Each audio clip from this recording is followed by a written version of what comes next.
श्रीमद् भागवत और वेदांत सार की चतुर्थ खंड की अष्टम विचार रास लीला का आश्रय का निरंतर उद्बोधन सुन रहे हैं आप।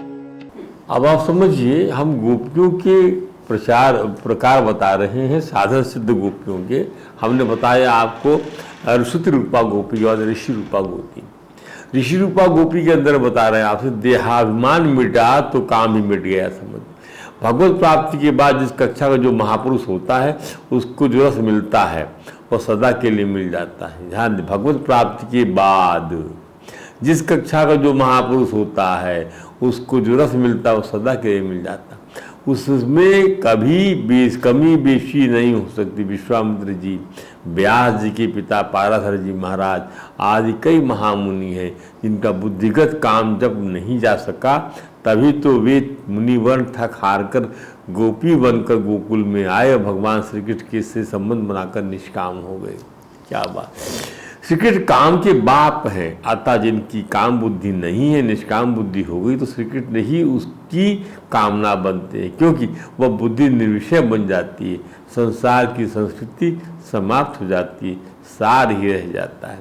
भगवान श्री कृष्ण तो स्वयं निष्काम है, अतः उनका ध्यान करने वाला तो जैसा बन ही जाएगा। चीधरण लीला की गोपियाँ ऋषि रूपा थीं। इन कुमारिकाओं के मन में नंद जी की छोटे से बालक से ब्याह की इच्छा जागी, तो उन्होंने कात्यायनी देवी की अर्चना किया। 1 माह तक तड़के सुबह से कार्तिक स्नान किया, पूजा अर्चना किया। इस साधना का फल तो भैया जी को देना ही था। सारा प्रसंग लौकिक सा लगता है, परंतु भाषा समाधि की है, क्योंकि रहस्य अलौकिक है। अरे जीव जब तक आवरण के अंदर होता है तब तक वह ईश्वर से मिल नहीं पाता। श्री कृष्ण ने इसके लिए उपयुक्त समय रखा, क्या कि आने वाली रात्रियों में मेरे साथ रास होगा, विहार होगा। यात वराव्रजम सिद्धाव्रम यात बलाव्रजम व्रतम सिद्धामय मा शपा यदुद्दिश्य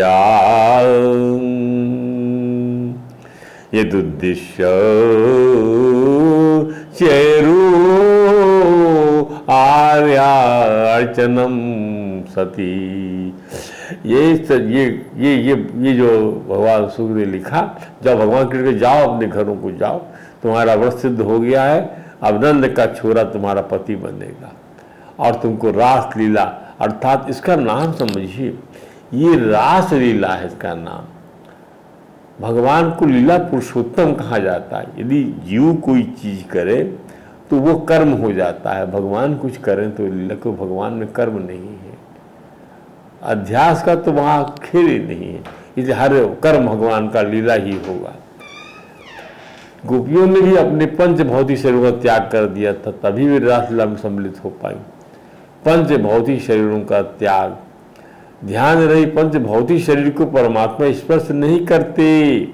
भागवत में स्पष्टता कहा गया कि रासलीला पंच भौतिक शरीर के त्याग के बाद हुई थी। कहा भी गया है, छठी भावना रास की 5 भूले देह सुधी।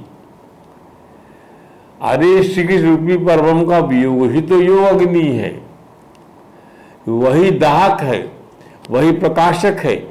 उसी कारण जीव भी परमात्मा की विरह में जलता है। वही वियोग जीव के 5 भौतिक शरीर जला देता है। श्री कृष्ण की विराग्नि ने गोपियों के पंच भौतिक शरीर को जला दिया और तब उनको श्री कृष्ण की भांति अप्राकृतिक रसात्मक शरीर प्राप्त हुआ, तभी उन्हें रास का आश्रय मिल पाया। गोपियों में कृष्ण विरह की विकट जलन है, जबकि अन्य जीव भगवान के वियोग जलन की अनुभूति नहीं कर पाती। ये भी मैंने आपको मंगलाचरण में आज गोपियों का महत्व बतलाया।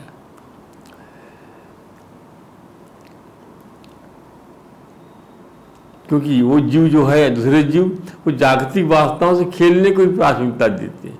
संसार के भोग तो रोगों के समान गिनाए गए हैं, परंतु गोप स्त्रियों ने इस सत्य को अनेक जन्मों समझ लिया था।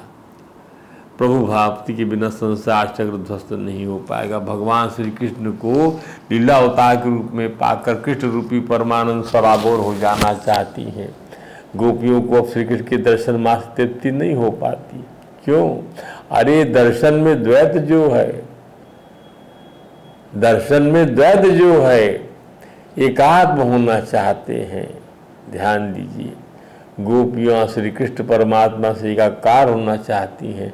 रासलीला के आश्रय दाता रास बिहारी भगवान श्री कृष्ण इसे सभी को दिखलाएंगे कि सभी गोपियाँ जब कृष्ण के रूप में दिखेंगी तब कृष्ण कृष्ण के साथ ही रमण कर रहा होगा।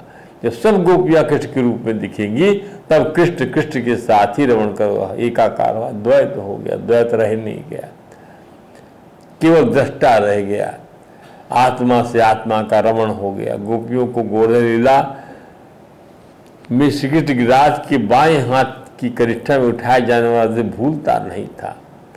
किसी भी रमणी का हृदय अभिभूत करने के लिए श्री कृष्ण की यह वीर मुद्रा क्या पर्याप्त नहीं है? एक दिन नहीं, 2 दिन नहीं, पूरे 7 दिन और 7 रात तक गोवर्धनधारी भगवान श्री कृष्ण स्वयं प्रभाव से अंधकार का अनुभव न करने वाली इन गोपियों के हृदय में श्री कृष्ण से एक होने के भाव की तीव्रता का उदय न हुआ हो ही नहीं सकता। ब्रज तो वर्षा और कड़कड़ाती बिजली तथा गरजने वाली सर्दी से आपदाग्रस्त था। लोगों के प्राणों पर बन आई थी। उनके नाते रिश्तेदार सभी में त्राही त्राही मची हुई थी।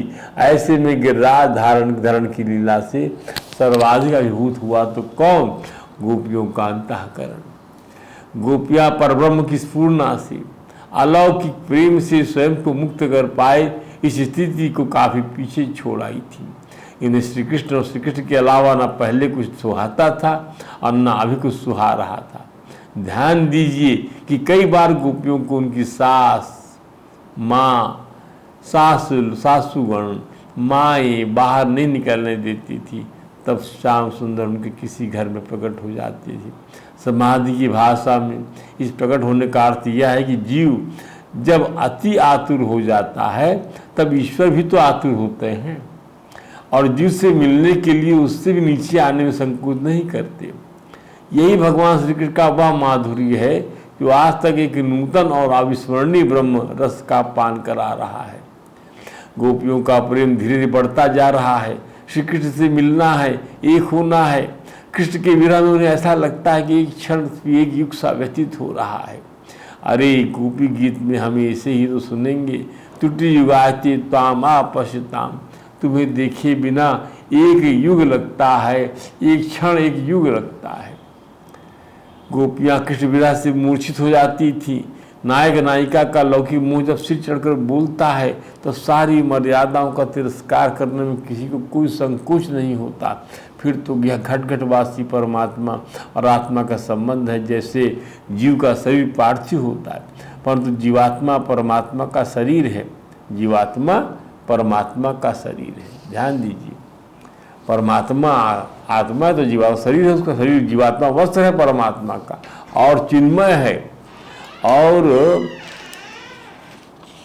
चिन्मय है। इसकी स्फूर्णा भी चिन्मय है। द्वा सुपर्णा सयुजा सखा या समान वृक्षम परिस्वजाति, एक साथ रहने वाले तथा परस्पर सखा भाव रखने वाली 2 पक्षी जीवात्मा और परमात्मा एक ही वृक्ष अर्थात शरीर का आश्रय लेकर रहते हैं। कठोपनिषद में इस संबंध को छाया और धूप भी कहा गया है। ईश्वर और जीव ये सदा साथ रहने वाले 2 पक्षी हैं। समस्त भूत प्राणियों के शरीर की यह वास्तविकता है, परंतु कोई कोई आत्मा ही अपने परमात्मा से मिलने के लिए तीव्र विरहाग्नि से पार्थिव अंशों को श्री कृष्ण कृपा से भस्म कर मिलन के निर्वचनीय प्रेम को संसार के सामने रखकर एक होने का आनंद अनुभव कर पाता है। गोपियों की दिव्य आत्माओं की इस मिलन के रसाश्रय को समाधि की भाषा में भगवान श्री कृष्ण भगवान श्री सुखदेव परमहंस ने संसार को परस्पर जो प्रेमानंद दिया है, संसार के वक्त कभी भी उनसे उड़न नहीं हो पाएंगे, नहीं हो पाएंगे। यह हमारा अपना अनुभव है। श्याम सुंदर तो बड़े कौतुकी हैं। उन्होंने अपने बाल सखाओं से यह कह रखा था जब कभी किसी गोपी को मूर्छा आ जावे, वो बेहोश हो जाए, सुध-बुध ना रहे उसको बावरी को, तो उन्हें बुला लेंगे। किनको? श्याम सुंदर को। उन्हें पता है कि गोपियों की बेहोशी को कैसे दूर किया जा सकता है। गोपियों के मन और प्राण दोनों ही श्री कृष्ण को समर्पित हो चुके हैं। गोपी मूर्छित हुई तो श्याम सुंदर आए और उसका प्रेम रूप समझकर कान में कहे, शरद पूर्णिमा को मिलने के लिए बंसी बजाऊंगा, धीरज धरो प्यारी जू। इस प्रेम के विलास का थोड़ा सा आनंद लेते चले। एक वृद्धा ने देखा कि श्याम सुंदर आते हैं तो मूर्छित गोपी कान में कुछ कह जाती है। वह गोपी चैतन्य हो जाती है। उस सयानी को भी लगा कि उसे भी यह विद्या जाननी चाहिए, इसमें जरूर कोई राज छिपा है। फिर क्या था, वह भी ढोंग करके जमीन पर लेट गई। उसकी बहू को बड़ा दुख हुआ। उस श्याम सुंदर खबर पहुंचाई गई कि चलो नाथ, हमारी सास बेहोश हो गई है। उसे क्या पता था कि सास काया कर रही है। अरे इनके तो बाहर आए पक गए, इन्हें मेरे मन से कोई लाभ नहीं होने को, मैं इनका कोई इलाज नहीं कर सकता। सभी गोपियों ने जब घड़ी चिरौरी विनती करी तब श्याम ने कहा, इस बुढ़िया के सिर में भूत सवार है, मैं भूत भगाने विद्या जानता हूँ, एक लकड़ी ला दो बस। बूढ़ी ने सुना कि उसकी पिटाई होने वाली है तो वो मन ही मन बोल पड़ी, अरे बाप रे, इतने में लकड़ी भी आ गई और श्याम सुंदर ने उस बुढ़िया को दो फटके जड़ दिए। बुढ़िया ने तुरंत सच कह दिया कि उसे कोई मूर्छा नहीं आई थी, वो तो ढोंग आय कर रही थी। श्याम सुंदर ने इस पर दो लकड़ी के फटके और जड़ दिए। यही हाल हम सभी का है। मन में तो क्रोध भरा है, काम भरा है, लोभ भरा है, कंचन और कामनी साथ रमण हो रहा है। प्रायः बाहर से भक्त होने का ढोंग कर रहे हैं और ऐसा ढोंग ही अभिमान कहलाता है। वही बुढ़िया वाला भूत है जो जीव की पिटाई के लिए कारणभूत बन जाता है। ऐसे बहुतोरे लोग हैं जिनका रूप तो बड़ा आकर्षक है, सुंदर है, परंतु कर भयानक घृणास्पद है। भक्ति में ढोंग नहीं चलता, भक्ति में ढोंग नहीं चलता। भक्ति में ढोंग ही वह भूत है जो ताड़ना की भाषा समझता है। भक्ति ढोंग को ताड़ित करना बड़ा आवश्यक है, ध्यान दीजिए। तो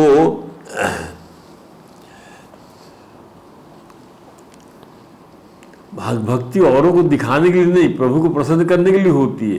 कई लोग ज्ञान और भक्ति का जितना ढोंग करते हैं, पाखंड करते हैं, यौन शोषण करते, उतने ही में वे अंदर से खोखले होते। श्री कृष्ण तो अंतर्यामी है, उनसे कोई बात छिपती नहीं है। आत्मा जो सबकी है वो रासलीला के आश्रय पर संत लोगों ने स्पष्ट कर दिया, इसमें गोपी के शरीर के साथ कुछ लेना देना नहीं है, इसमें कोई लौकिक काम नहीं है। तीसरे, यह साधारण अर्थात पार्थिव स्त्री पुरुष का मिलन नहीं, अपितु ईश्वर जीव का मिलन है। शुद्ध जीव का ब्रह्म के साथ विलासी रास है। शुद्ध जीव का अर्थ है माया की आवरण से रही जीव। ऐसे जीव का ही ब्रह्म से मिलन होता है। परमहंस सुखदेव जी महाराज ने कहा कि इस रासलीला का चिंतन करना है, अनुकरण कतई नहीं करना। श्रृंगार और करुण रस का ऐक्य सिद्ध करना प्रधान रूप से आवश्यक है। पति के वियोग में छटपटाती पत्नी की भांति ईश्वर के योग से भी शिव छटपटाता है, ऐसा बताना ही रासलीला का हेतु है। हमें इस हेतु का आश्रय से ग्रहण कर इसके आश्रयदाता को अपना बनाकर अपनी भी विरह व्यथा को शांत करना है। ठाकुर जी की विरह में जिसकी काया तृप्त है, उससे भी मिल नहीं पाते। व्याकुलता का यथार्थ वर्णन करने के लिए ही परमहंस सुखदेव जी महाराज ने श्रृंगार रस का किंचित कदाचित आश्रय लेकर भगवान श्री कृष्ण को रासलीला के आश्रय रूप में वर्णित किया है, ताकि सभी जीव इस मिलन की लौकिक प्रक्रिया से अलौकिक मिलन के प्रति आकृष्ट हो जाएं। क्योंकि भगवान अपना बनाने में करुणा करने में देर नहीं करते। श्री कृष्ण की इसे काम विजय लीला भी कहते हैं। रासलीला के आश्रय के पूर्व पक्ष को जानकर लोग इसके आश्रयदाता भगवान श्याम सुंदर से एकाकार हो जाए तो इसके विस्तार को समझ लें। कृपालु जी महाराज ने बताया है कि जितने भी ग्रंथ हैं विश्व में, उनमें सर्वश्रेष्ठ भागवत है। इस भागवत का प्राकट्य इसलिए हुआ है कि अर्थो अयम ब्रह्म सूत्राणाम सर्वोपनिषदाम अपि। ध्यान, गुरु पुराण कहता है अर्थो अयम ब्रह्म सूत्राणाम। ब्रह्म सूत्र से सारे उपनिषदों का अर्थ है, सार है श्रीमद् भागवत। सर्वोपनिषदाम अपि ब्रह्मसूत्राणाम सर्वोपनिषदाम। इस ब्रह्मसूत्रों का भी, ब्रह्मसूत्र के भी का भी, और सारे उपनिषदों का भी क्या है, सिर्फ अर्थो अयम, ये अर्थ है, भाष्य है। आज से करीब 5,500 वर्ष पहले जब श्री कृष्ण मृत्युलोक से स्वधाम पधारे, तभी से कलयुग का प्रारंभ हुआ। इसके पहले द्वापर युग था। यह कलयुग का ही प्रभाव था कि जानकार लोगों ने वेदों का माइक अर्थ कर डाला। भोले भाले लोग उनकी बातों में आ गए कि वेदों में ऐसा ही कहा गया है, तो उसे मानना चाहिए। तो इसलिए भगवान ने भागवत का प्राकट्य किया। भागवत जी की खास बात यह है कि इसमें कैतव रहित धर्म है।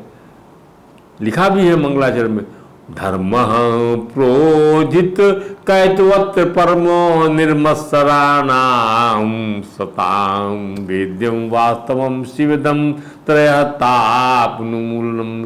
श्रीमद्भागवते महामृगते किं वा परैरीश्वराः सद्यो हृदय औरते कृतभि सुश्रुतक्षणा नियम कल्प तरोगलितम फलम सुखमुखादम वृद्रौस पिबत भागवतम रसामहालयम मुहरसिका भूई भाव का। ये उसके मंगलाचरण में है। इसमें इतना रस है, हम तो नित्य इसका पाठ करते हैं। आपसे बताएं, भागवत जी को बिना हम रह नहीं पाते। हम तो चलते फिरते उठते बैठते एक आध श्लोक उठाते हैं, उसको मनन करते हैं और उसके बाद लाके पुस्तक लिखने बैठ जाते हैं। चाहे वो ब्रह्मसूत्र हो, चाहे महाभारत, हम तो लिख चुके। अब ब्रह्मसूत्र लिख रहे थे तो ब्रह्मसूत्र का प्रथम खंड जो है, और प्रथम अध्याय के चारों पादों में 3 पाद पूरे हो चुके हैं। संभवतः चौथा पाद भी पूरा। इसमें हमारी जितनी पुस्तकें हैं, कठोपनिषद सरलतम बोध, श्वेता स्वरूप सरलतम बोध, मुंडको सरलतम बोध, गीता दैजिस कृष्ण भगवत गीता और भागवत, क्या हुआ, व्यास जी ने जितनी चीज़ें बताई हैं उसके अंदर में या वेदांत दर्शन के अंदर में, तो उसको श्रुतियों के साथ में ही रखा गया।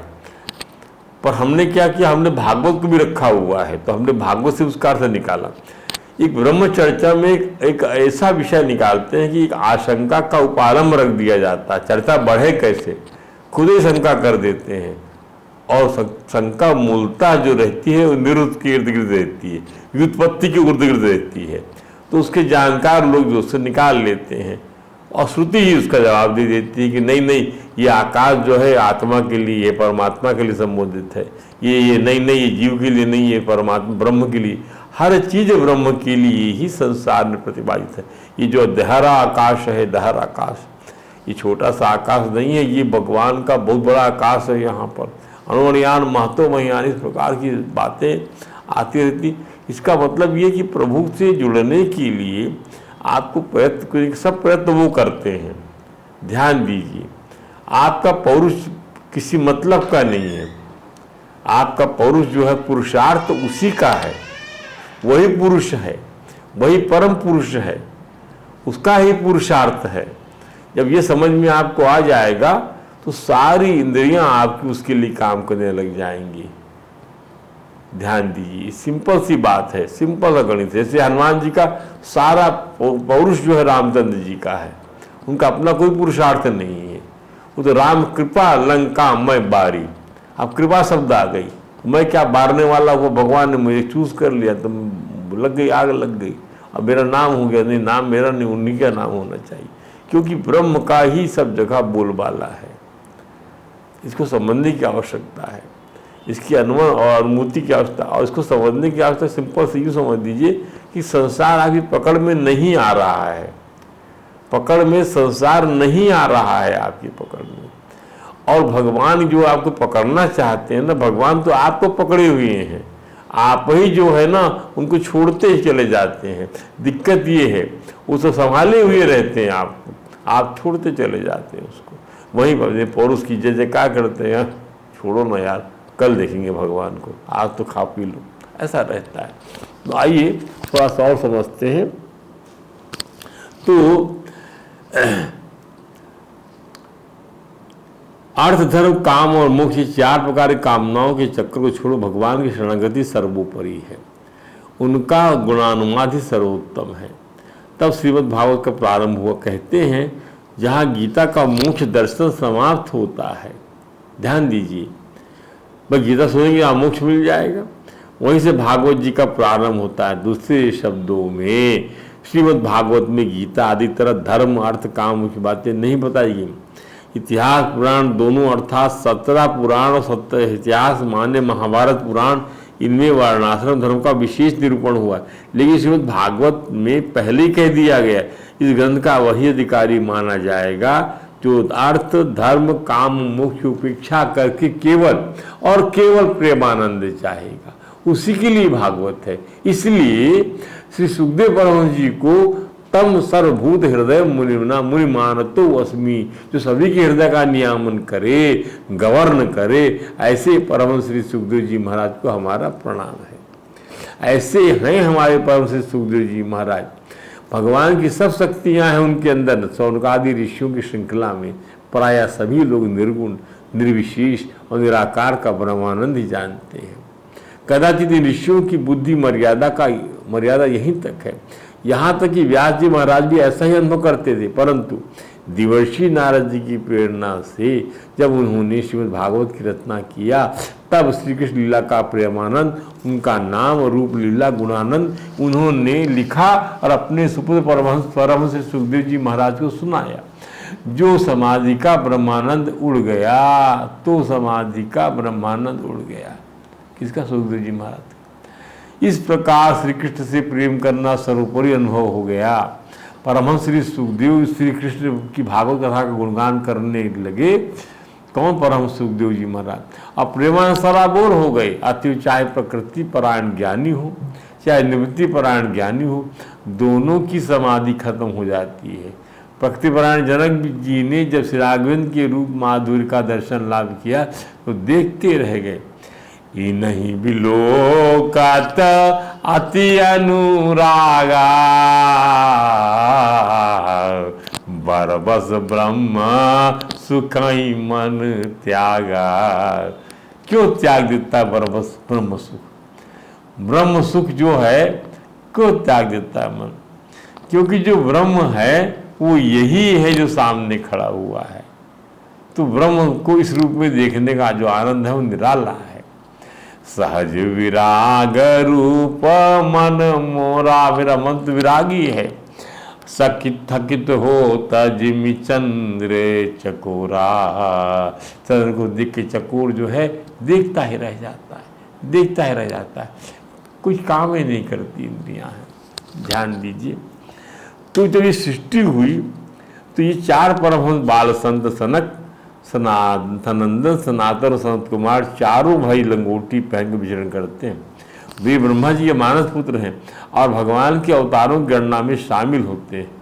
इन्हें निवृत्ति परायण परमहंसों में सबसे अग्रणी माने जाते हैं। ये लोग एक बार श्रीमन्नारायण हरि के प्रणाम करने के लिए बैकुंठ धाम पधारते हैं। प्रभु को प्रणाम करने के बाद जब वहाँ भगवान के चरणों में रखी तुलसी के मकरंद की सुगंध जब इनकी नासिका छिद्र में पड़ती है तो उसने इन परमहंसों की समाधि की अभिषेचना को समाप्त कर दिया। दूसरे शब्दों में इनका निर्गुण निराकार निर्विशेष ब्रह्मानंद समाप्त हो गया। ये बरबस प्रेमानंद में विभोर हो गए और बरबस लीला पड़ी। क्या? कामम भवा स्वावृजनये नरयेषु नास्ता चेतो आलितवद्यदिन तो ये पदयो रमेतु वाचस्तनस्तुला शिवद्यदीते अंग्रिशोभा पूर्येत ते गुण गणैर यदि कर्णरंधा। भगवान हमें नरकवाद दो, सविजनये निर्येषु नास्ताच्चे चेतो आलिवद्यदीतु पे पदयो रमे। यदि ऐसा परिवर्तन मिलता रहे तो हमें वह भी स्वीकार है। प्रभु यदि हमारा चित्त भौरे की तरह आपके चरणार कमलों में ही रमण करता रहे, हमारी वाणी तुलसी के समान आपके चरण संबंध से सुशोभित हो और हमारे कान आपकी सूर्य से सदा से परिपूर्ण रहे तो हमें नरकवास भी सुख कर लगेगा। स्वामी क्या बात! यह आपकी इस मनोहर रूप सौंदर्य से हमारे तृप्त नहीं हो पा रहे। इस रूप का परम लाभ किसी विषयासक्त और इंद्रियों के अधीन रहने वाली मंदमती को कभी मिल ही नहीं सकता। ना हमारा प्रणाम स्वीकार करें ठाकुर जी। तो हीरा है, इससे आप गंदे से गंदे कपड़े में बांधे तो क्या वो अपना माल अपना मोल खो देगा क्या? नहीं, पारखी जौहरी को उस कपड़े की नहीं, उसकी चमक की पहचान जो है। इसलिए श्री कृष्ण का प्रेमानंद मिल जाए तो फिर चाहे हम सूकर, कुकर, कीट, पतंग आदि योनि में या नरकवा जैसे स्थान या कहीं भी रहें, किसी भी जगह चले जाएं, हमें सदा ही वह प्रेमानंद मिलता रहेगा। हम उससे सदैव ही विभोर होते रहेंगे। हम रास पंचाध्याय के बारे में कल आपको बताएंगे। आज कथा को हम यही विश्राम देते। बोल वृंदावन बिहारी लाल की जय। हरि राम राम राम हरि हरि, हरे कृष्ण हरे कृष्ण।